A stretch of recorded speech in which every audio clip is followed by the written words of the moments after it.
Let's just act like it just says finished up. Thanks so much, guys, for joining us here at Christmas Clatter, a live taping of the episode. Mikey, Art, Jan, thanks so much for coming in. Jessica, it's good to see you. Hey, Alex, how's it going? So it's good to have everybody in the chat. We got a great episode today. For those that haven't joined us before on the live stream, just a quick rundown of everything that we do. It's just a live recording of the podcast. You guys keep chatting away, as you will, as we record the podcast. I may ignore the comments or I may not, just kind of depends on how it flows. And then stay tuned because when I close the podcast, we'll have a special Q&A with our guest. And also at the end, after the Q&A, we have a giveaway. So you'll want to stick around for some of that. Hey, Harney, Doug, Holly, thanks for hopping in here, guys. I really appreciate it. For the Q&A, I'll remind you guys this later. If you would drop a capital Q and a colon before your question, that really helps me find them, especially if it gets lost in the chat. I'll be able to search it up that way, and it's just a little cleaner, a little neater for that reason. So, hey, Dwayne, how's my favorite Christmas Kiwi doing? It's good to have you on here, man. I really, really appreciate everybody hopping on. If you could, hit that like button for me. I really appreciate it. It does a lot for the channel and the live stream. So, thanks so much. So, without any further ado, let's give it a go. So, let's give it a false start then. So, hello everybody. And I'm gonna give another pause there. That's just the editing part of my brain said that wasn't a big enough space for me to properly cut and make it sound seamless. So, hello everybody, and welcome back to Christmas Clatter. We have a great guest for you today. He is well known around these parts and the Christmas community. We have Brian Earl with us, host of Christmas Past, he's not the founding Christmas podcast, but by golly, he's probably, Brian won't like me saying this, but he's probably the most important. So, of the Christmas podcast, but he's been instrumental in the start of Christmas Clatter, everything from my logo to teaching me how to do anything podcast. Back in 2019, I felt like I wore him out a little bit, but he's been always so kind and gracious to me through Christmas Clatter. It's just an honor to have him on and to help him out as best I can. But before we get into that, I've been teasing the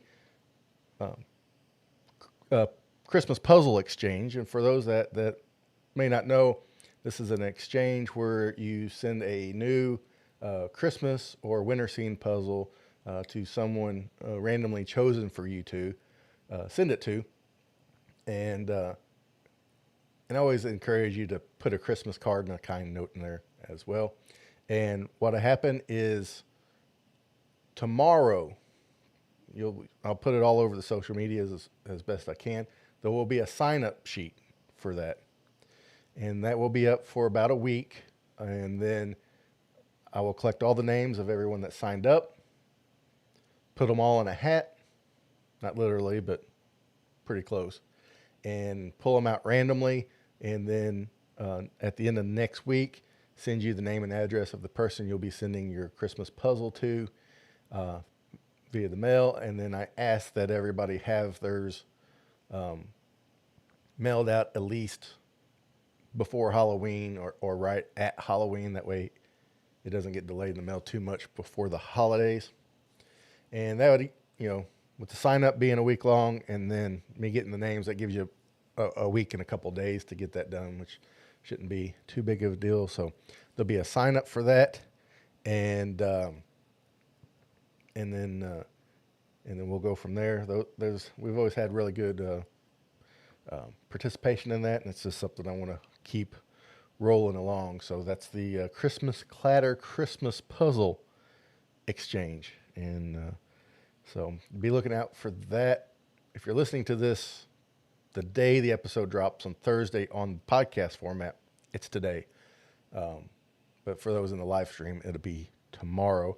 And if you're listening on the podcast, I really appreciate it. I really appreciate you taking the time to open up your podcast player and selecting Christmas Clatter.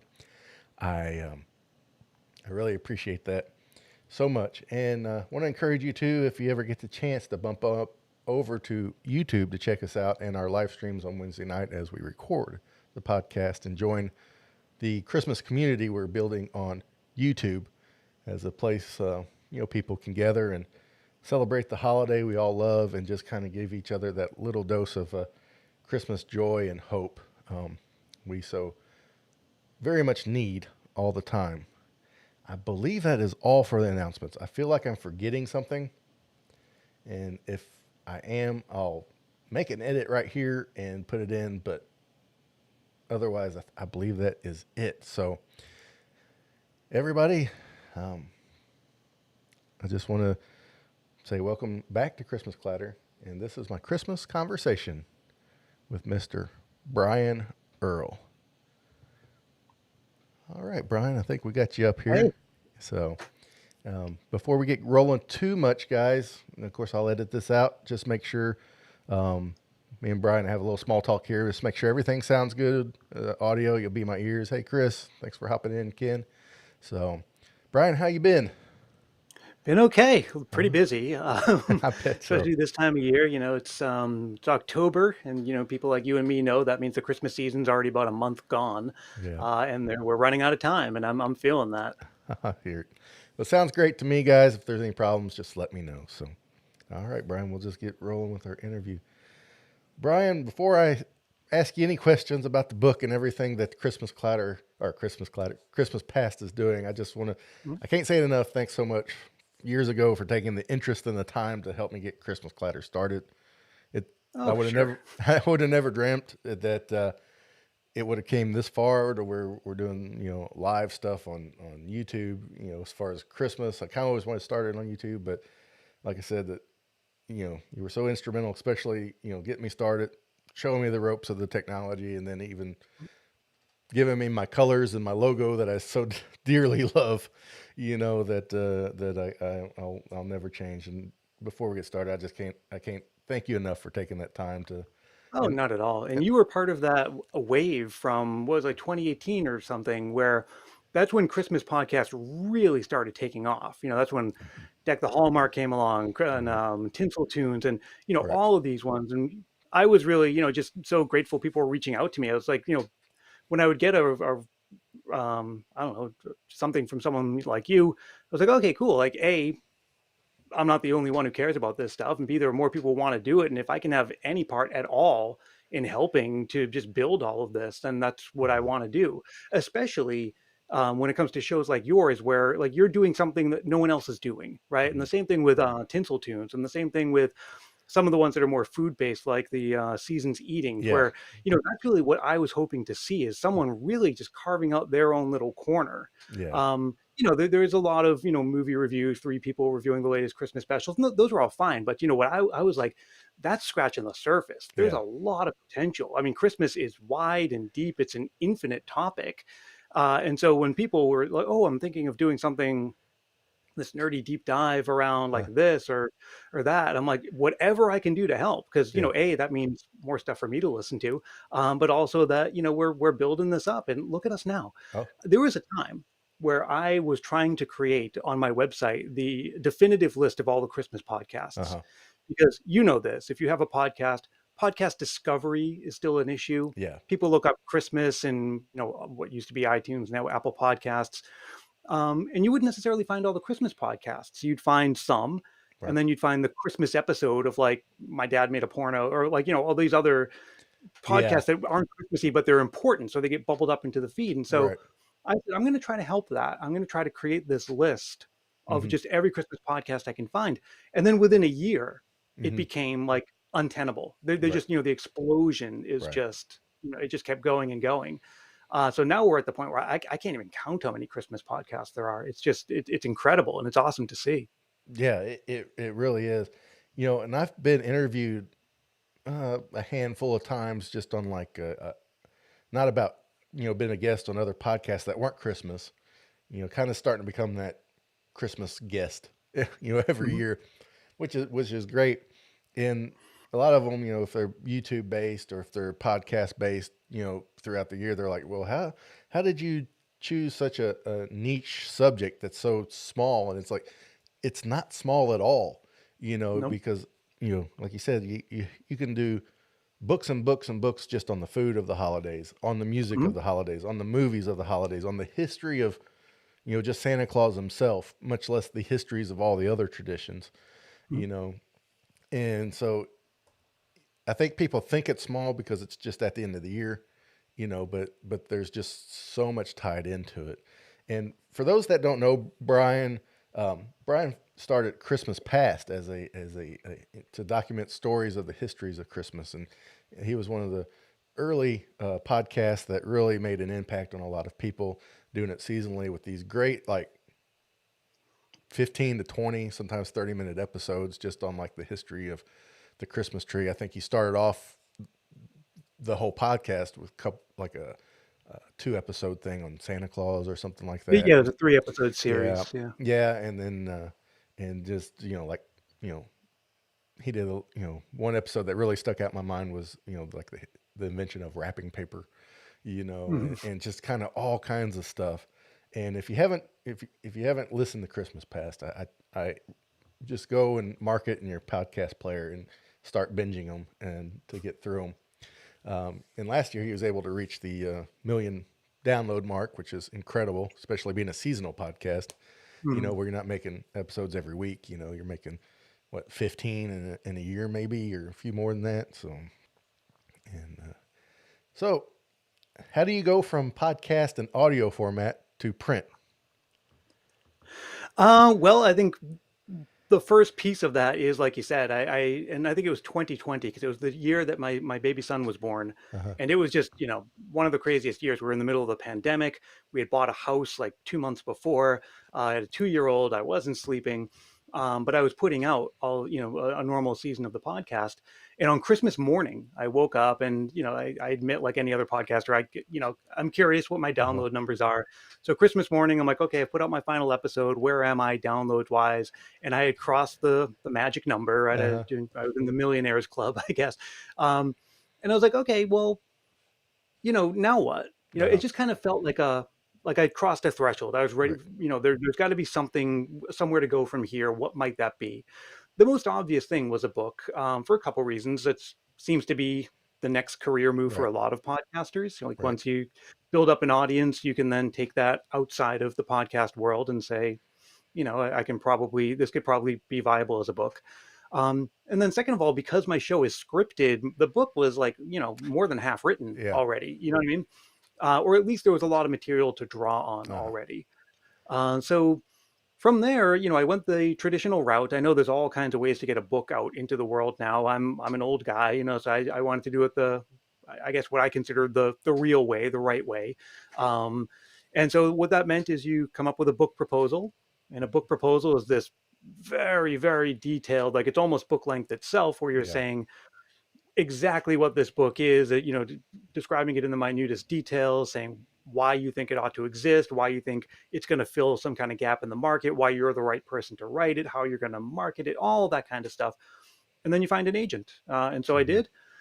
And so then the agent, I signed on, and he started chopping it around to all of the kinds of publishers you'd imagine. If when you read Christmas books, if you have a lot on your shelves, if you look at who publishes them, you're going to see patterns, right? There's a Yeah. small handful that put out a lot. So he went to all of those, and all of them said, yeah, no, we're good, thank you very much, but Yeah. we'll be on our way now.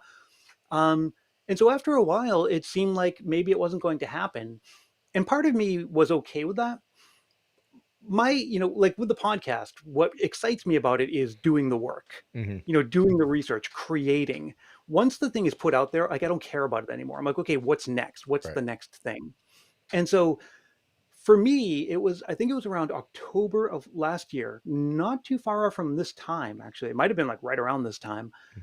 And where it seemed like, okay, this probably isn't going to work out. And I remember thinking to myself, like, I feel like the experience I had getting up to this point is good enough. Yeah. The fact that I put together a book proposal, that I found it, like, that's cool enough. Yeah. Like, if nothing else, I did all of that work and I'm proud of that. Um, but then my agent called and it was just random. He's like, you're not going to believe this, but I sold your book. And so when a book sells in October, the lead time for getting a book out is, and you write this in the proposal, it's like, it's going to take me 6 months to write. And I was like, okay, well then after that, it takes about 6 months to, all the editorial stuff that has to Mhm. happen. It goes through several rounds of proof. The art department has to lay it out, gets sent off to China for shipping. Then it has to land in the warehouse. Like, it's a long process to get a Mhm. book like onto store shelves. So I said, okay, I'm guessing and hoping that they're going to put this out in Christmas of 2023. If they're Yeah. buying it, publishers buying it in October of 2021, they're like, no, we want this to come out next Christmas, which means we need the manuscript in like February. Ooh. Meaning like a couple months from, I'm like, okay, I have a 2-year-old, a really busy job. I'm Yeah. putting out my normal season of the podcast now. I'm basically going to have, like January and February, maybe a little bit into March to actually write all of this. Mhm. Um, and so, but it all worked out. I got a Mhm. lot of help along the way. Um, and yeah, so here we are now. As this episode's going out, it's just a little bit under 3 weeks until the book Yeah. launches. You can buy it today, and everyone on this call, I sure hope you do. Yep. But it's been available for pre-order for months now. But copies will start shipping in November, and I still haven't held a copy. I've seen electronic version. I don't have. I mean, if I did, they'd be on the shelves behind me. I haven't touched. Uh, Yeah. and that's typical, by the way. That's as far as I understand. I'm probably going to get my own copies a few days before everybody else does. I Yeah. have a lot of these little It's a little. postcards, but that's about it. Yeah. Well, you know, usually when I have people on with books, it's like if I can't get a copy beforehand, I don't really want to talk to them about it because I need to look through it. But the thing with you, I know you so well and know your writing from your podcast that I just knew that it was going to be, a great, addition to people's kind of I call it the coffee table book where you grab it and you read, a history of Mhm. something and then you learn something or if your family's together, you're like, hey, did you know, you know, ABC about this and stuff. So, it doesn't, I have no problem saying that everybody needs to run to Amazon and pre-order the book, the links in the description, for the podcast and the live stream. If you guys are interested, because I just know it's going to be really great. How many different stories or histories did you put in this book? I put in 25, and Hmm. there's a 26th chapter where I kind of talk about where I think Christmas is heading. Uh-huh. We can get into that. That's kind of a big theme that comes up on the podcast is, Uh-huh. Christmas is always evolving, right? Yep. And so if it's always evolving, then that must mean we're living through some changes right now, Yeah. right? Like that, and so what might those be? They're the things you don't notice because you're right in the middle of them. So Right. it's a bit of not seeing the forest for the trees, but certainly we're living through a lot of changes that are either going to permanently change Christmas or they're just going to kind of come and go. Right. But so anyway, the idea is that each of the chapters they're fairly short. They can almost simulate an episode of mine, where the idea is that in just one sitting, in the time it takes you to have your coffee in the morning, you can Mm-hmm. read the whole chapter and sort of get yourself feeling Christmassy for the day. Mm-hmm. And because it's 25, it's a bit like an advent calendar, which is why you want to buy it now, so you have it to enjoy all throughout the season. And like you said, Mm-hmm. yeah, there's a lot of visuals in there, a lot of little sidebars, little tidbits. So it's really the kind of thing. It's on the coffee table. Someone's over, they pick it up, they're thumbing through it, Yeah. and they can kind of get a little bit of information in an eye catching way, and then put it back down. Yeah, yeah. That's the thing, and I'm going to circle back to the Christmas future because I don't know if Mhm. you remember the last time me and you did a podcast episode on Christmas Clatter. We made a prediction Mhm. about Christmas, and I think it might have come true because the kind of we'll get back to that. I That's just remember a what you're talking about. Yeah, yeah. so I think we were right on that. But Mhm. anyway, remind me. We'll come back to that. Whether it be the book, I guess it's both Christmas past and the book because they're so intertwined together. It's kind of like the book is the transcript of sorts for the podcast, even though In a there's way, yeah. yeah even though there's not you have way more than 25 stories. It's what was a couple of your favorite stories or something that histories that you investigated and uncovered that just really just stood out in your mind as maybe your favorite for you know odd reasons or just because it was just so different than what you thought. I think probably my favorite, and it's not necessarily that I was surprised by a lot of the stuff. It's Hmm. stuff that I sort of knew, but didn't know it at the quite the level of depth that I know it now.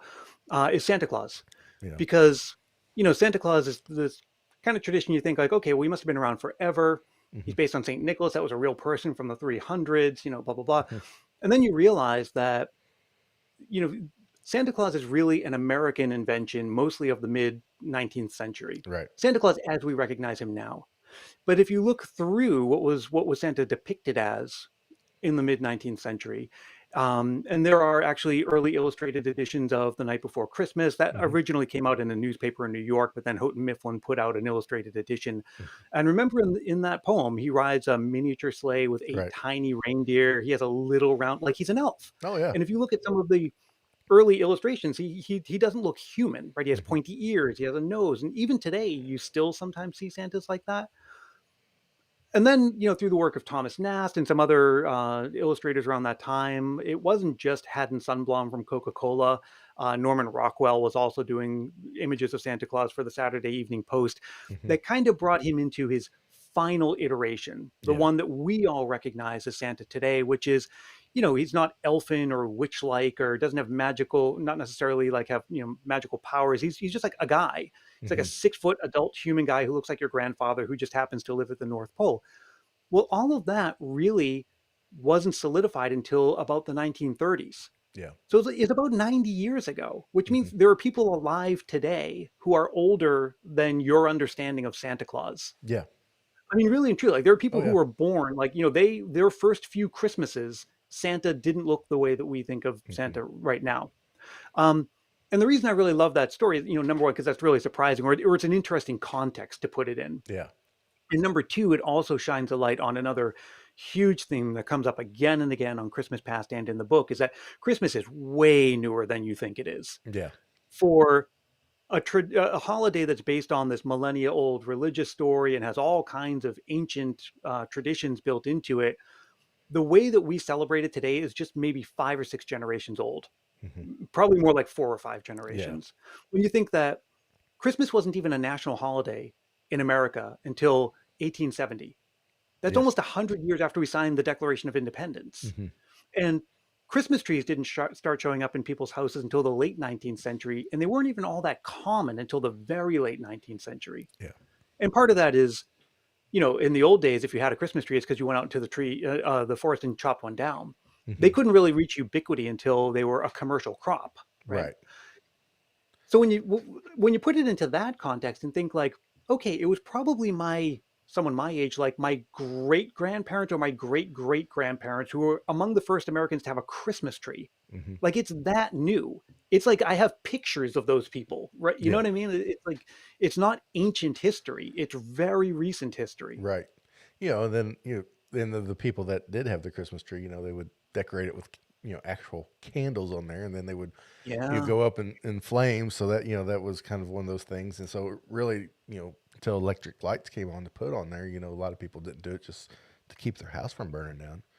You And know. that was the other thing. The traditions I love to explore are the Hmm. ones where there's the immediate story behind it. How did this Hmm. come into being? But then there's like the real story behind it, where what are all of the technological and in societal and economic changes that also needed to be true in order for something like this to happen?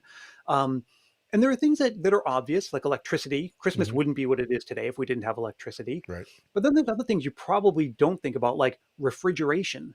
Yeah. The Christmas dinner as we know it, the advances in refrigeration and transportation. Hmm. The reason that every American can have a turkey Yeah. on Christmas dinner, like, would not be possible if it weren't for advances from the 1940s and 50s on Hmm. mass refrigeration and mass food delivery. Yeah. There are other things like that, like plate glass is a pretty old technology, but late 19th, early 20th century is when we have the plate glass as we know it today. And that just changed what Christmas looked and felt like for people, especially people who live in the cities. Hmm. Now you have these Christmas window displays. Now stopping to look at the window displays is part of like the culture and fabric of Hmm. Christmas. And there are lots and lots of examples of things like that, like things that you really wouldn't even imagine would have an influence on Christmas, like postage stamps, Yeah. um, or rail travel.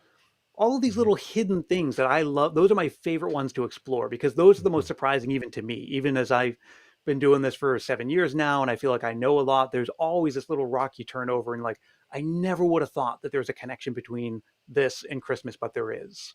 Yeah. Well, and getting back to that wrapping paper story fits in that because it's Mhm. like it was just kind of a decision made out of desperation, Yeah. and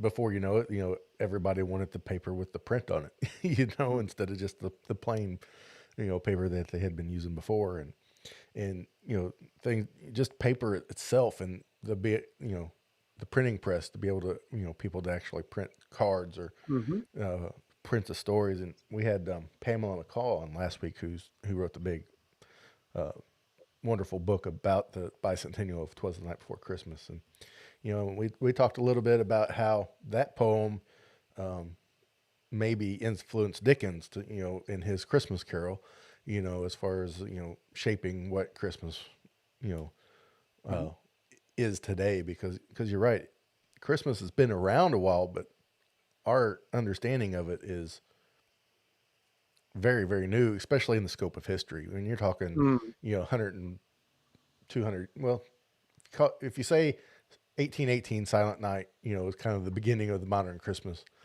If you say, if you count that as the starting point, it's just over 200 years old. That's not that long ago in this grand scheme of history, you No, know. it really isn't.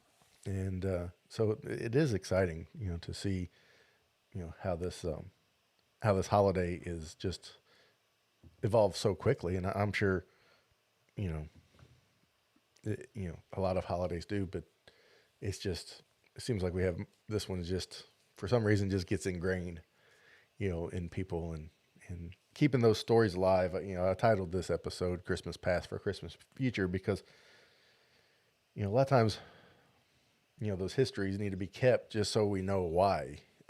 Mhm. There's a story I heard years ago in church, um, and it talks about this mom was teaching her daughter uh, how to make a ham for Christmas, and she always cut the ham in half. So the daughter walks up to the mother and says, "Mom, how come you always cut the ham in half and put it in the thing?" And she goes, "Well, I don't know. It's because my mom always did it." So when the grandma comes to the house, they go like, "Grandma, why did you always cut the Christmas ham in half? Before you cook it? And was it to maybe keep it juicy, or make the seasonings right, or things, something like that?" And the grandma kind of laughs. She says, "No, it's just because I didn't have a pan big enough to put the whole ham in." you know and so there's a lot of things that that catch on, that are traditions that are similar to that. That's just kind of a necessity, and then it just snowballs, from there. And the flip side of all this is that for every Christmas tradition, there's the story of how it caught on, right? Yeah. And the Christmas we celebrate is kind of this curated collection of traditions from Hmm. different points in history. It's not the complete collection, like not even close. And it's not the final collection, right? Yeah. 3 generations from now, Christmas is going to look really different. Oh yeah. Um, but for every tradition that we still celebrate today, there's got to be at least two and probably many more that we don't celebrate anymore. And Right. those are just as interesting, sometimes even more. I mean, Christmas used to have a lot more superstitious rituals, a lot Hmm. more threats of child abuse, a lot Yeah. more, it used to be a very different game. The Hmm. idea of Christmas being an entirely cozy, benevolent, gift-giving thing is very new. Yeah. And it makes you wonder, well, I mean, if it changes again, will it remain? Will it remain something else? People Hmm. always say, well, it's getting so commercial. It's just going to get to the point where it's just basically like Amazon Prime Day. You're just shopping. Yeah. Um, and the answer to that, I don't know if you've ever read Stephen Nissenbaum's The Battle for Christmas or Battle of Christmas, Hmm. um, 1997, I think, Yeah. book nominated for the Pulitzer Prize Yeah. for history. Fantastic book. Yeah. actually one of the inspirations for Christmas Past. I was reading that and then wondering if there was a podcast like it. But what he says is, Christmas is a really interesting cultural influence because it's basically like us doing the things that we do, right? Like Hmm. we're not different people at Christmas. It's just a reflection of who we already are. So if we're becoming more commercial, then of course Christmas is going to become more commercial. Yeah. And the switch for that was when we moved from being mostly an agricultural based society. Hmm. I forget the statistic, but pre-Civil War is something like the majority of Americans were farmers. And then, Hmm. that all changed. We became more of an industrial society. More of the things in our home were things that we bought rather than like, made for ourselves. And so obviously Christmas became more of a commerce based thing because like the rest of life did. Right. But the trick of it is it's a feedback loop. Then that kind of changes the changes we feed into Christmas feed back into society. Like, so in Yeah. other words, it's a reflection of us, but it's also one of the things influencing who we are and who we've become. So it's this continuous cycle. Yeah. It is. And a guy I work with, his grandmother, uh, she lived in the area that I do. When she was a young girl, late 30s, early 40s, they still did. They were a German family. They still did Bellschnickel. They Mhm. didn't do Santa Claus traditions where they would her father and uncle would rattle all the windows, and if you were brave enough to stick your hand out, that you could get an orange, kind of Mhm. thing. And so he remembers her telling those stories, even though that family transitioned to the more traditional Christmas traditions. And you know, and I like what you're saying there is it gets what we put into it because a couple years back, Ken Smith, who's in the chat here he does a couple podcasts, Faces to Places in the North Pole News Dispatch. Uh, he had this tradition of at on Christmas Eve at midnight, he goes outside and just looks up at the stars and just has this like quiet moment Mm. looking at the stars at midnight. On Christmas morning, Christmas Eve, that transition there. And I was like, man, that's a cool tradition. We're going to start doing that. And that's been a couple years we've done it. And I'm like, I'm not stopping this. This is just way too cool of a tradition to start because it's just something about walking out there and it's just, for some reason, just feels a little extra quiet, a little extra peaceful Mm. as that Christmas Eve transitions into Christmas Day. And, it's a small tradition, it's not a big hoopla, but it just has really on holiday go out there with me and my wife, and it just transforms the holiday for us. It's just like we look forward to it. We're like, we cannot wait to go out there and just spend a few quiet minutes looking at the stars and Mm. just kind of doing that reflection that Christmas seems to bring to people's, minds. So it is true. People that complain that it is too commercial, then it's like, well, then don't make it too commercial. Mhm. Nobody's out there forcing you to do so. you know. So let's get back to kind of been heading that way too. And for those on the podcast, Art chimes in and says he does that too. Not always at midnight though, but I understand he's got to get to bed because he does not want to miss Santa Claus. I don't blame him there, but it is a good time uh, for sure. And so let's talk about Christmas future. Sure. And to circle back to what I teased, last time he was on Christmas Clatter, probably a year or maybe closer to 2 years ago, um, we talked about the death of the ugly Christmas sweater. Mhm. I haven't seen a lot of them around, not like they were. I think Brian, I think we can call that we were right on that one. I mean, you still see a few here and there, but you still see a few of a lot of things here and there, but they're not I like they don't know. were. I'm gonna want to check on that. I Yeah. talked to, was it last season? I forget the guy's name now, but he's the CEO of Tipsy Elves. Uh huh. They're like a large ugly sweater company. They're actually on Shark Tank. Um, and I was trying to ask him. He was being maybe a little cagey about numbers. It's like, Uh-huh. where are things going? And I know that they've branched out as a business, so they're Hmm. not just ugly sweaters now. They're more a lifestyle brand. Yeah. Um, but I would really be interested to if anyone's keeping numbers on that industry because Uh-huh. I think it's too early to tell where things are this year, but last year I didn't really notice a dip. I mean, I think this is if we look at similar trends like the aluminum Christmas tree, that got Uh-huh. about a decade, right? Yeah. A little more than a decade before it fell off Hmm. and confirmed its status as a fad. The ugly sweater is like right around that point. I think the next couple seasons are going to tell us whether that was Yeah. a flash in the pan or not. Part of me feels like they're such big business. Yeah. There a lot of people who have an interest in seeing those things stick around. I don't know. I'm not as confident as you are. I Well, hope you're right, but I haven't seen evidence for it yet. well, my wife, who keeps track of the trends, says they are trending, but just anecdotally, I just don't see them. You may see them in the stores, but I don't. I didn't see the. Of course, past couple of years have been crazy with people being able to Mm, get together or not get together, and that might be what's skewing my opinion because, it's like I didn't see people doing the ugly sweater competitions. That would have been something easily done online. mm, For people having to do, Christmas online with their families because it's just look at my sweater, and that kind of thing. But I think it may be on the way down. I uh, I was just at Bronner's last week, and there was very little ugly sweater stuff there. There's only one mm. ornament that I remember that even had one on there. I think it was like a reindeer with one on, and that was it. Yeah, So I think it's the question is like, is this the kind of thing that's going to peak and then still be around, or is it yeah, going to peak and then disappear? yeah. And I feel like it could go either way.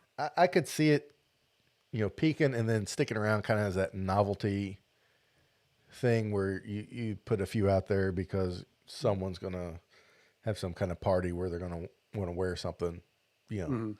because it was getting to where you could like go to Walmart or someplace and buy like the ugly 3-piece suit, Oh with yeah, the yeah. suit jacket and that kind of thing. So hopefully that stuff will fade, but it I mean, was either way, that's yeah, never been my taste. I mean, yeah, Christmas is such an individual thing. Whatever you right, like, you like. I'm not a fan of them, but I get it. yeah. I get why they became popular. I mean, I liked them early on, but then to me the kind of the funny wore off a little bit. You, Yeah. and but and I'm a guy that I like comedy, but it just seemed like it kind of wore off just a little bit. But or maybe I just want to be right, so I'm rooting for the home team. Mhm. That could be a possibility too, So, but what do you see as far as like uh, trending for Christmas? Well, I mean, we can probably go back a little bit and kind of see how things have changed over the last, like, let's say 20 years.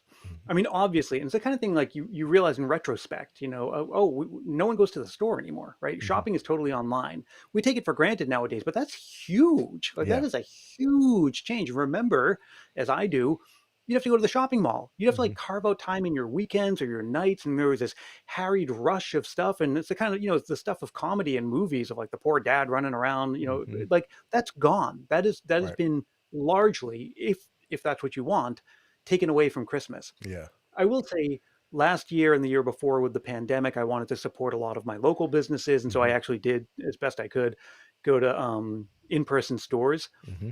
But that has so dramatically changed Christmas culture.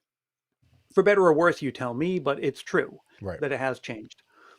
The other thing, I think probably a very recent change is tools like Skype and Zoom have been around for 20 years, but I think the pandemic really normalized the idea of like Skyping with your family on Right. Christmas. Before that wasn't, it's not like it was unacceptable, but it just wasn't something that everybody did. Whereas Right. now I feel like it is. And, it must have been a similar thing when the telephone came out, for example. Like all of us, just imagine all of a sudden, now I can talk to someone on Christmas who's on the other side of the country, the other side of the world. That must have been massive. It must have felt crazy. Right. And I feel like, we're living through that kind of change where that's going to become a normal part of how most people, not just a few, but a lot of people celebrate.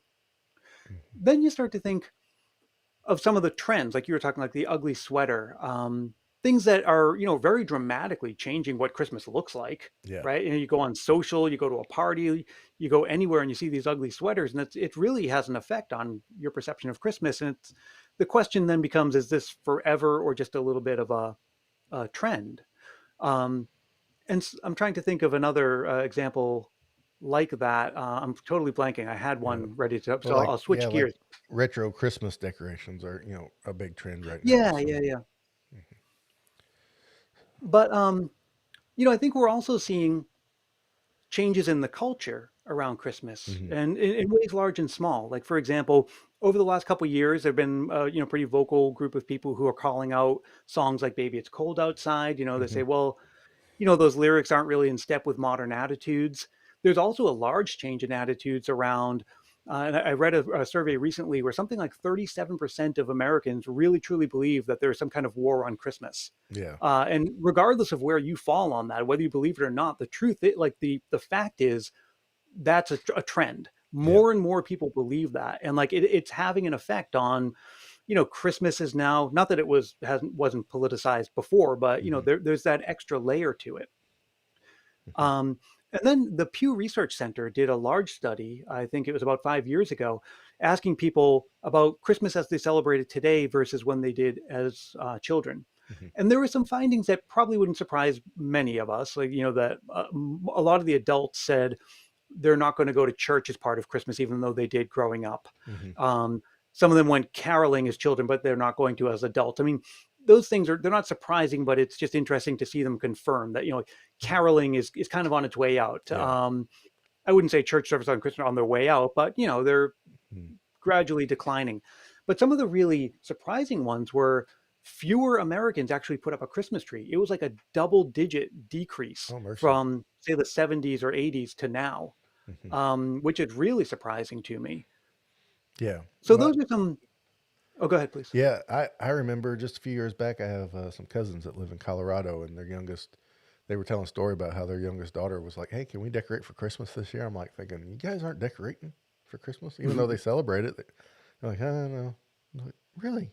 Your kid's begging you to decorate for Christmas. It just, yeah, that just seems real odd to me, and the fact that that research shows that you know it's. I mean, it is what it is, but it's just like I guess people just it's a lot of work. I guess I don't know.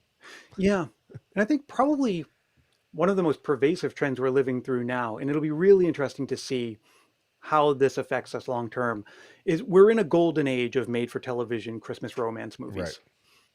Now, it's interesting to me as more, not the movies themselves. I've tried to sort of accept my fate.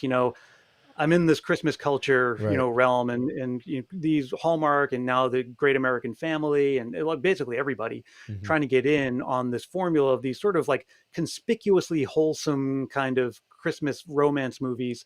Hmm. Um, but I mean, to sort of remove yourself from the movies themselves and think about it as a cultural phenomenon is kind of interesting. It's like why this? Why now? Why does it continue to grow? When is the Hmm. ceiling on our interest in this? Because the networks keep putting out more and more and more every year. It seems like we just can't get enough of these. And Hmm.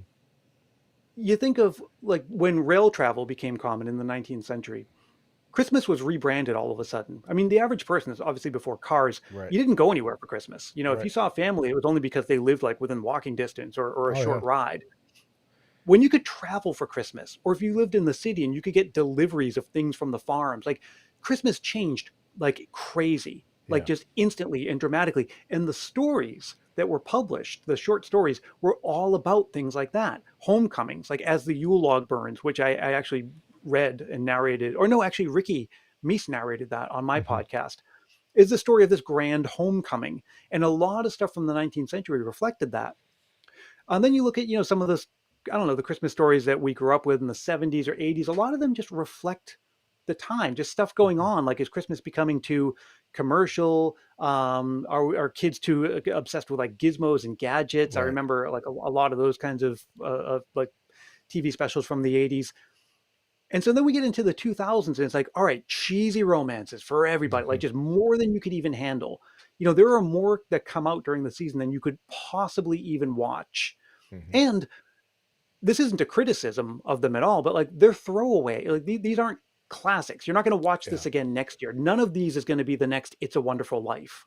Yeah. This is a flood of content so that you always have something in the background. Hmm. And I've actually met some screenwriters who've done Hallmark movies, and they say that's a rule. There has to be some kind of Christmas signifier in every scene. Yeah. Every scene there's got to be lights or a tree or something in the background, so that when this thing is playing in the background, it's part of like the Christmas wallpaper. Yeah.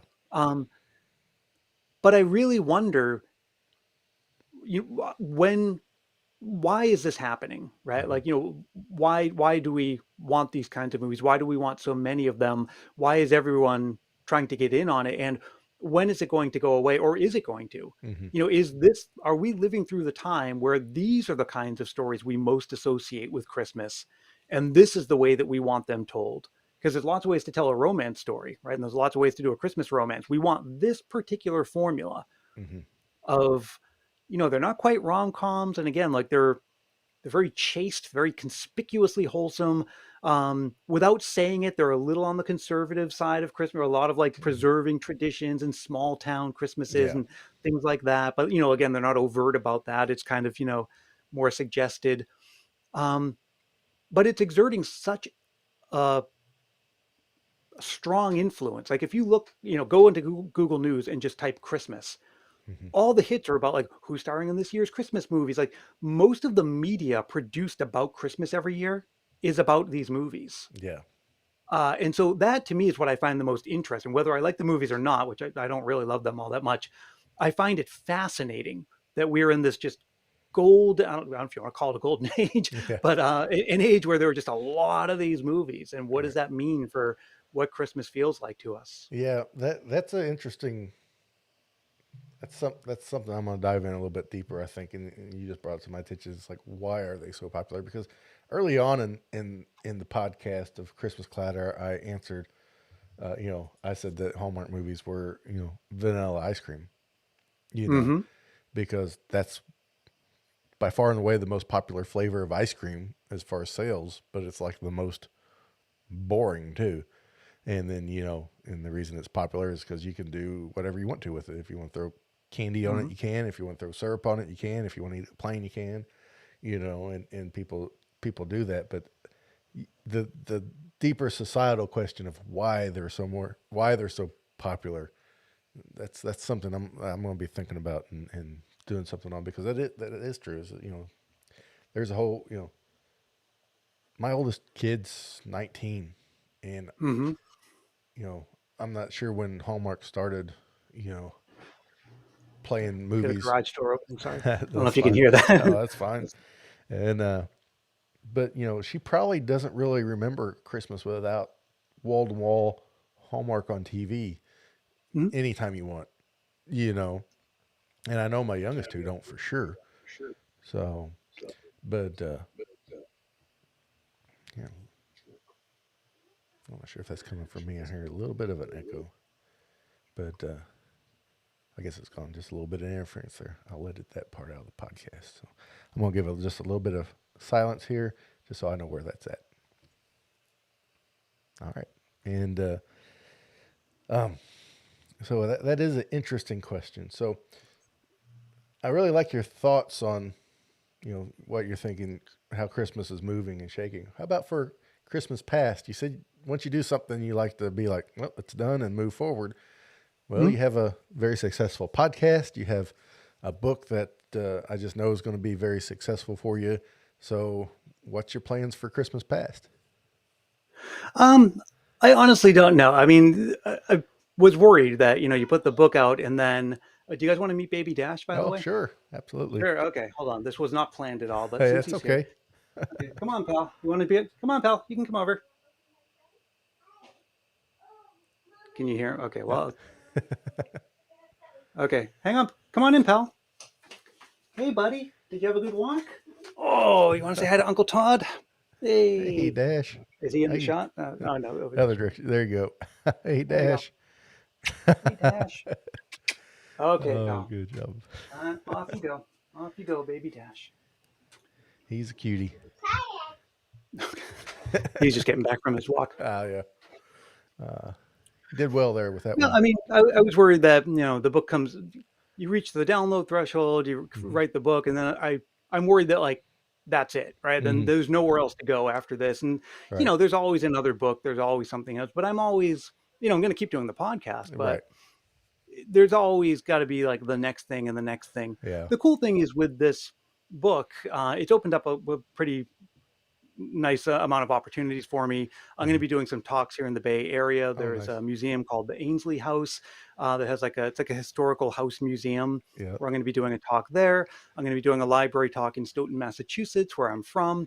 Uh-huh. Um, I'm probably going to be appearing at Christmas Con. We're kind of talking that out. I may or may, it depends. It's too Yeah. early to say, but there's a decent chance. So a lot of that stuff is happening, which is fun. I mean, almost certainly there could be another book, and then you sort of have Oh, to yeah. think like, well, okay, where else do we go? I always keep in mind, look, it's the same struggles of having a Christmas podcast. You have your people who listen year round and reach out, but the Mhm. truth is 90% of the activity is during the Christmas season. And Yeah. that makes sense, right? Like Yeah. I it's not like I'm trying to change that. 90% of your opportunity for audience growth happens within those 6 weeks. Mhm. And now I have a 2-year-old, and it's kind of a different game now doing a podcast when I have a baby, and I'm trying to get everything done before Christmas so that I can actually enjoy Christmas with my son and rest a little bit and things like that. Um, so I don't know what's going to happen next year or the year after that. I certainly have plenty of material to do another book, Yeah. and then we'll see if that could translate into anything else. Oh, yeah. Definitely so. And for those in the chat, uh, you moved from San Mateo. Uh, I did. yeah, closer to San Jose. We have Pepper Tree Villa, Arnie and Doug, and then Ben and Sherry. They have a YouTube channel. They're big Christmas fans, and they're your neighbors. So they were just curious about which Bay Area you were in. So they'll be able to. Oh yeah, no, Yeah. I'm in San Jose. I'm in a Okay. neighborhood called Willow Glen. Hmm. Yep, so it's right at the bottom of the bay. Okay. Awesome. Because they're great people, and I know you would enjoy their company. So Cool. well, They can come to hopefully, my talk at the Ainsley yeah, House. yeah. Hopefully they can make it and uh, and report back to us that are just a little far away. Mhm. So, but yeah, you could actually easily do a second book, real easily, and that would be fantastic as well. And you know, I just want to encourage each and every person to go, you know, pre-order this on Amazon. Links in the description. I think Mhm. November 1st is the date it's set to release. Yep. Those can always change a day or two. So I hope not. Yeah, I I know. hope not It's either. I do I hope. hope that's right.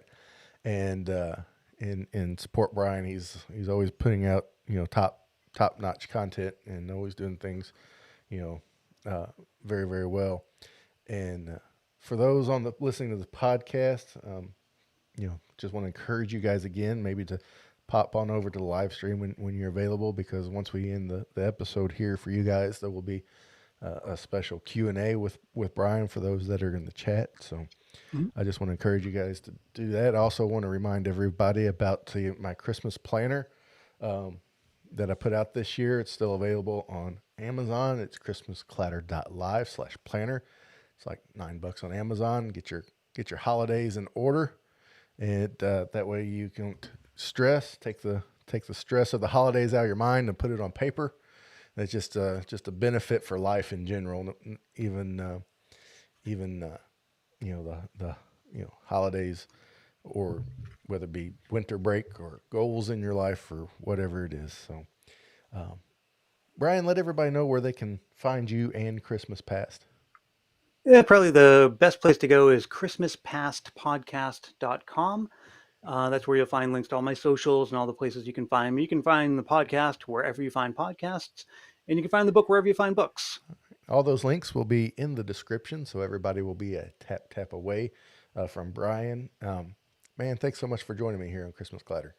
Oh, my pleasure. All right, and guys, thanks again for being here. And remember, keep Christmas hope alive every day. All right, man, I appreciate it. We got a few questions we can roll through, and then we're going to do a Yeah. giveaway. So if you Yes. guys are interested in a free copy of Brian's book, stay tuned. We're going to get through a few questions here. Um, Jan's wanting to know, are you doing signed copies? Yeah, in kind of a roundabout way. So there's no way for me to sign a batch of copies and send them to the warehouse.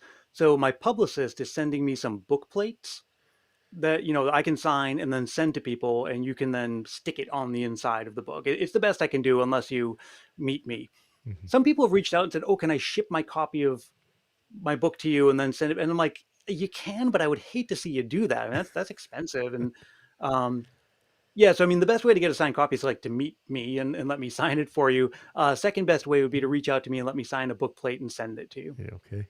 So I don't have the book plates yet though, but just give it time. well, that that's pretty common, especially with books seasonally released, because the time Mm, limit is so tight, that yeah. it's hard to get them out. So maybe if you you know next Christmas when you have your second or third printing, you'll be able to get that in. And then Sean had a question back here. I'm just trying to find it real quick that I thought was interesting, kind of talking about. Um, he said, in regards to decorating, are some people not doing it because they're way too busy, or is it more a movement to a simplified life? So I could see that. I could see people just want to be more simple and not decorate, and I can see people way too busy and just don't want to deal with it. So, I mean, for me personally, this year we probably won't put up a tree because Dash is 2 years old. Like he just grabs things. mm-hmm. Last year, there's a place in our house, a little corner where if we put the baby gate up around it, Uh-huh. we could have a tree, and that's what we did last year. But now he'll be able to, breach that. Right. So we're thinking things we can put on the mantle is, and a couple of countertops is basically going to be our decorating. Uh-huh. Um, so that research that Pew did, I actually have the report. I want to reread it and see if they got into people's reasons for some of those changes. Right. So, all right. You guys have any more questions? Put them in there. If not, we'll go ahead and join our giveaway. This is how it's going to work. When I tell you to pick a number, we have 14 people watching right now. So when I say pick a number from um, 1 to 30 um, in there, and if you're the first person I see pop up, because of internet latency, your order on your chat may be different than mine. So we're just going to have to go with my order here because it's the only way I really know how to do it. The first person with the correct number chosen, I will ask you a Christmas trivia question.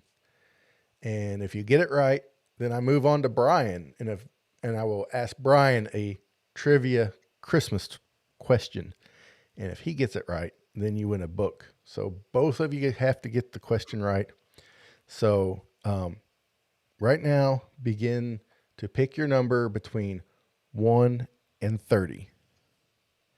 We'll wait a few minutes, Brian, because we're probably about Okay. 30 seconds ahead of them. So it'll take them a second here. And I already have the number pulled up on my screen here. So, and we'll see what comes of it. And so I've got Dan with a 25, an OK with a 16, Jan with a 14. Arnie, well, I'm not seeing it yet. I haven't seen the number yet. So, yeah, Sean with 12. Mikey 7. I still haven't seen the number yet, guys. So 1 and 30. So just keep guessing until I see somebody roll through. So Ken with a 26 is not it. So eventually someone will just kind of roll them through all of them.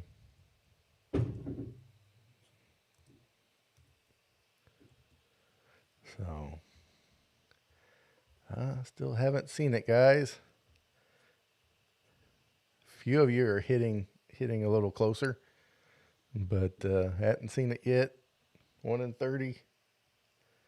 I know that's quite a range, but all right, Jan, you got it, buddy. The number is 5. Let me pull it up here. So I had the number 5. So Jan, you got it. Start running through them. I was expecting someone to start doing that, and after the first few little bits. So, this question is for Jan. Alrighty. So, they're still rolling through. All right, Jan, your question is, what is Ralphie's little brother name in the movie A Christmas Story? So, just let Jan answer this, everybody. If you can get Ralphie's little brother's name correct, we'll move on to Brian to see if he'll win a copy of the book. Jan, what is Ralphie's little brother's name in A Christmas Story? I'm going to have to see if you pop up here. He says he's going to miss it. Does that mean you don't know it? Or it's kind of tricky because of the latency? Oh, I'm sure Arnie knows. He gives up. He gives up. All right. First person with the correct answer. First person with the correct answer that I see. Hop in there, and you'll be moving on to win the book. So Ralphie's little brother. Just looking for the first person with the correct answer. Arnie's got it. Yay! Yeah, Arnie with Randy. So, all right, Arnie, Doug, you guys better hope Brian gets his question right. It's a lot of pressure. So, Brian, for you, as an advertising gimmick for Montgomery Ward, what famous reindeer was invented? That would be Rudolph the Red-Nosed Reindeer. That is correct. Absolutely. There's a whole chapter in my book on Rudolph. Oh, I thought there might be, because that's one of the more interesting stories. So, Arnie, I already have your address. So as soon as the book gets published, I will be sending a copy your direction, sir. And thanks for playing. And thanks for everybody hopping in. Does anybody have one last question real quick for Brian before we let him go and get back to his family? I just want to thank you again, Brian, for taking the time for joining me here. Oh, anytime. I really appreciate the invite. And nice to hang out with all you guys. Yeah, it's fun. I've enjoyed doing the lives and getting to chat with people and getting that reaction. So, well, guys, thanks so much for joining me here on Christmas Clatter Live, Christmas in 4K. Those are cheesy, corny names I've been rolling around in my mind. I just had to say them out loud, so I knew that they were cheesy and corny. But thanks so much. And like I said before, keep Christmas hope alive every day.